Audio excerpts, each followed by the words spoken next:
This is not a how-to video. I'm just showing you what I did. I don't live in this vehicle. I camp in it on weekends and occasional week-long overland expeditions, but I'm not trying to create a home on wheels, so I have perhaps less need for perfection than some of you. There are a lot of different approaches to insulating a van or camper, and I would highly recommend watching lots of videos and reading up on van life and camper build forums to gain a feel for what makes the most sense for your application. Because I have such a small space and I'm trying not to cut into my headroom, rigid foam ultimately made the most sense. It packs the most insulative punch within a 1-inch depth, and the 1-inch material is a perfect fit between the framework of my canopy. You can generally find 3 types of rigid foam insulation: EPS, XPS, and polyiso. Aside from rigid board, you'll see that people also use Havelock wool, 3M Thinsulate, Reflectix, spray foam, and other products, all of which do have their places. There is tons of information already out there, and I'm no expert, so I'm not going to lecture on this topic. I went with the polyisocyanurate rigid foam. So I went with this 1-inch foil-backed foam for a number of reasons. The installation is really relatively easy to do. It's affordable. That whole 4-foot by 8-foot board was about $25. The foam itself is not impacted by moisture. Foam itself is not impacted by moisture, and the foil backing provides sort of a radiant thermal block in addition to the insulative properties of the foam itself. It also offers the highest R value per inch of the 3 types of rigid foam, and it cuts cleanly without leaving a mess of particles like the styrofoam board. Since I have no plans to install decorative paneling over the top of my insulation, the foil-lined polyiso simply looks better than the pink stuff. And it is just unbranded on the other side, so it'll look decent inside the canopy, I think, without any additional paneling over the top of it. And I'm not super excited about the idea of gluing this stuff in with that spray foam stuff that everybody uses. What I'm hoping to do is to cut these so they'll fit very, very snugly and will just stay in place. My process basically involved measuring one space, then cutting and fitting that piece, then moving on to the next space. Now, I watched a lot of videos on different ways people cut and install this material. Definitely the favorite method I saw most people talk about was just simply using a retractable knife like this, one that's got a blade that you can get out longer than the depth of the foam. And the cutting tip that I've seen repeatedly is not to try and get through the entire piece of foam in one pass. Rather, make a shallow cut through the foil to begin with. That will be easier to keep straight along the straight edge without having to work too hard to dig it down through the foam. And then that will guide the knife in subsequent deeper cuts.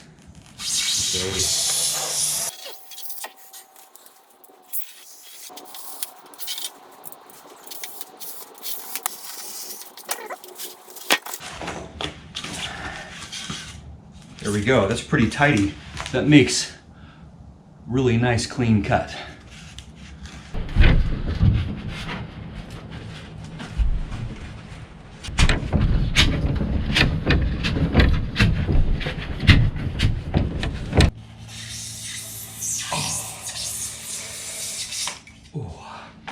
I think one of the worst parts of watching videos about this and then actually doing it myself is just simply the sound of cutting the foam. That I may have to go. I may have to listen to music while I do this.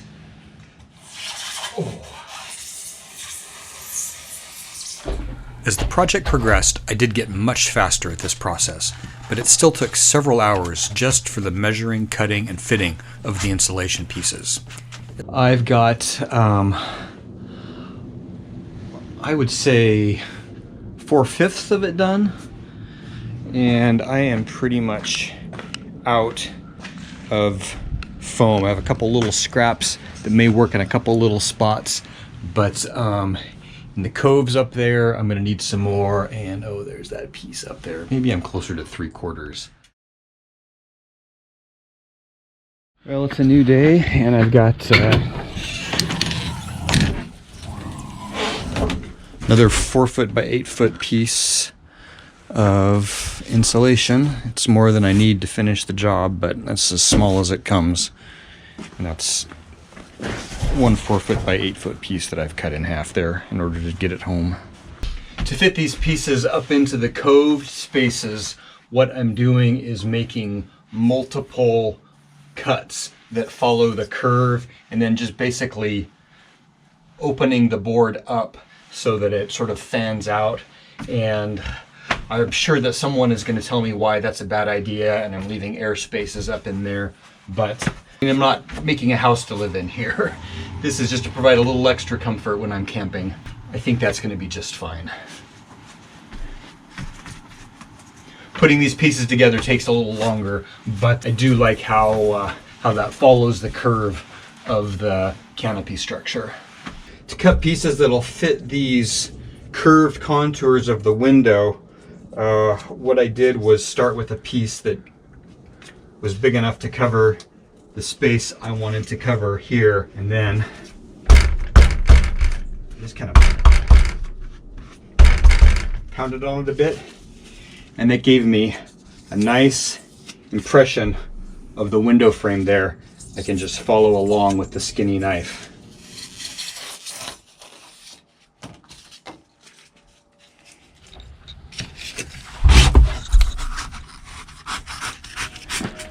All right, that is all completely lined with insulation. I am happy with how that came out. David of the Vandemonium channel convinced me that I should tape all the seams to prevent any warm, moist air sneaking past the small gaps and forming condensation on the outer skin of the canopy.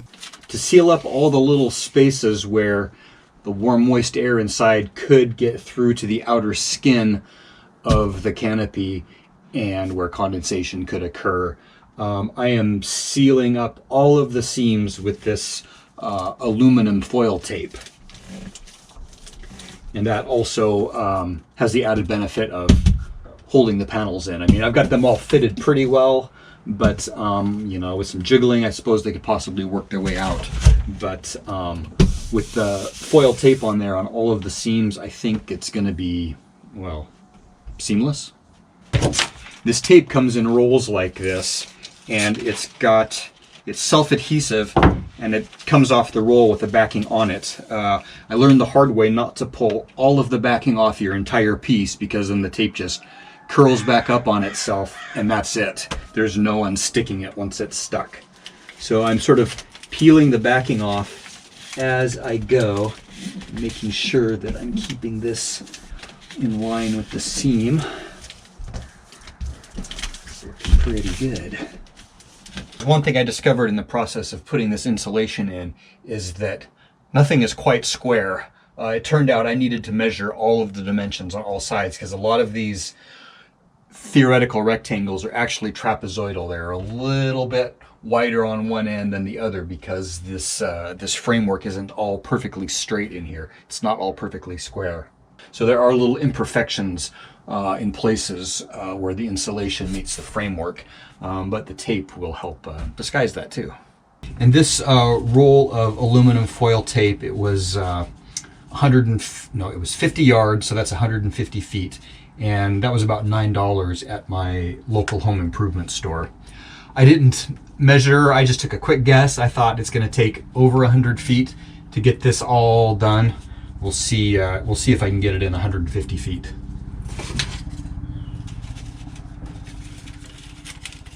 Taping all of these seams also required a surprising number of hours.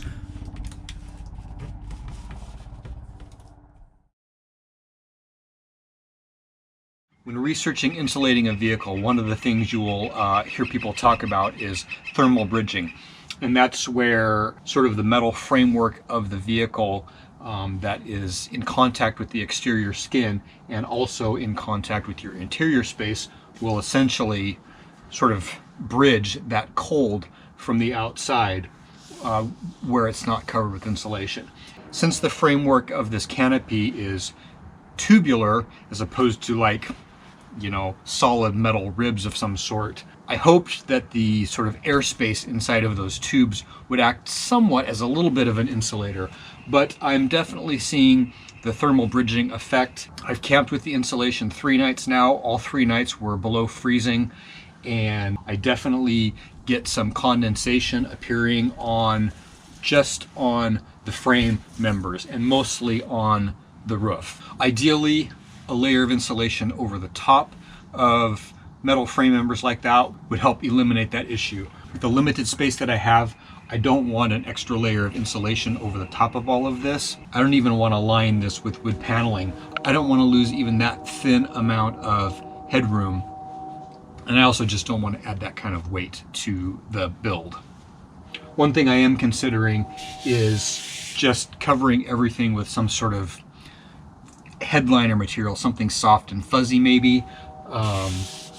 Give it a little bit more of a finished look. Yeah, it kind of looks like I'm sleeping inside of a baked potato. It would sort of insulate this metal framework from the warm, moist air inside. So as I mentioned, I have camped in here with the insulation, I think 3 different nights. All of the nights were below freezing. One of the nights was like 22 degrees, so very, very cold. And the insulation, well, I guess it made a difference. I ran my heater each of those evenings before going to bed. Of course, I don't leave any heater running all night long. I imagine that it maybe took a little bit longer for it to cool off in here, but it still cooled off in here. It still got very, very cold in here.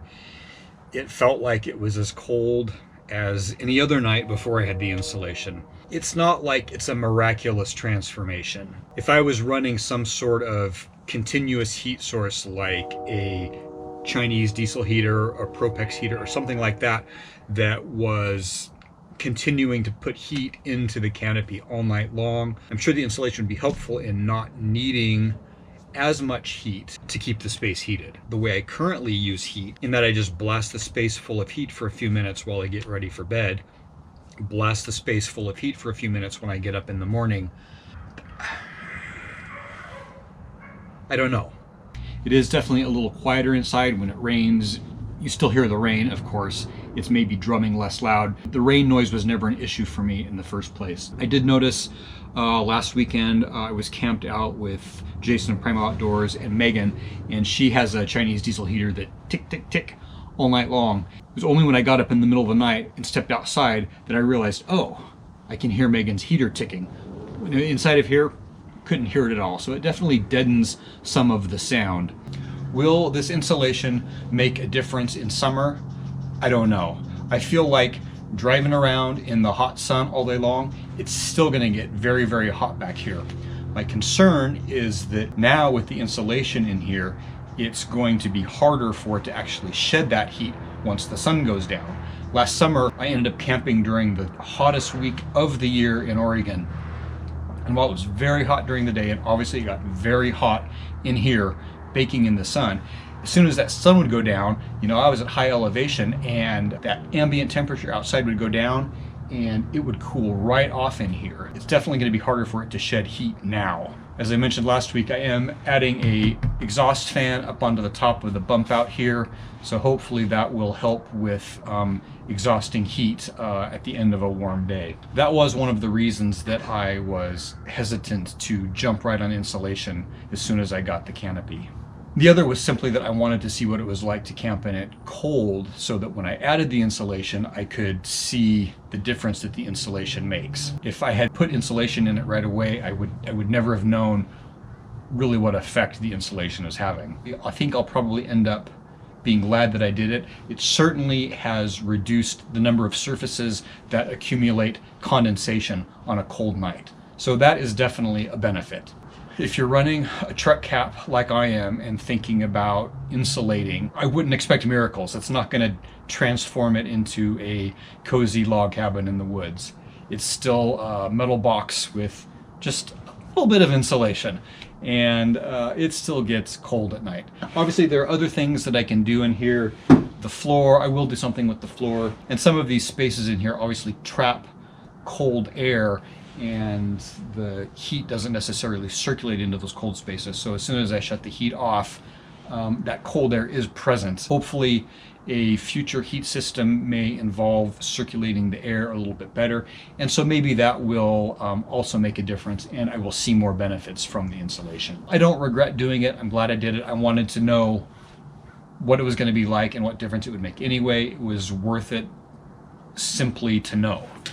In any case, it was mostly costly in time and not in financial investment. I did end up buying 2 4-foot by 8-foot sheets of the insulation at around $25 each, so it was about $50 worth of insulation, $10 for the roll of aluminum tape that I used to seal everything up. So, you know, $60, and I lost track of how many hours to have the cap insulated. Yeah, no huge regrets, but I'm also not blown away. As I said before, definitely do your own research, see what's out there, see what makes sense for your application. I hope you found that helpful or interesting in some way. If you have any questions about what I did, go ahead and post them in the comments below. Like I said before, I'm certainly not an expert about insulation, but I can tell you about what I did and why. So, thank you for watching.